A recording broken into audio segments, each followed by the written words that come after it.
खैबर पख्तूनख्वा हुकूमत ने सूबे में ज़रई अराजी पर टैक्स लागू करने का फैसला कर लिया है। मजीद जान लेते हैं डॉन न्यूज़ के नुमाइंदे आरिफ हयात से। आरिफ बताएगा टैक्स का निफाज कब से होगा?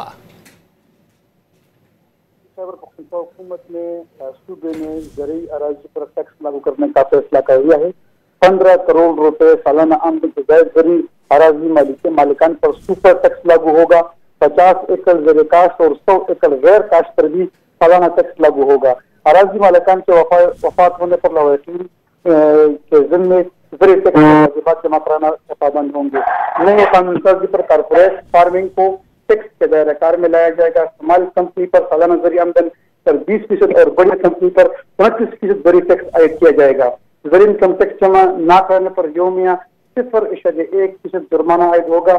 6 लाख से लेकर 56 लाख रुपए ज़री आमदन पर 15 से लेकर 45% टैक्स आयद होगा। जो छोटे काश्तकार है तो उनको भी टैक्स के दायरे में शामिल किया गया है। जी बहुत शुक्रिया आरिफ हयात इन तफसीलात के लिए। खैबर पख्तूनख्वा हुकूमत ने सूबे में ज़रई अराजी पर टैक्स लागू करने का फैसला कर लिया है।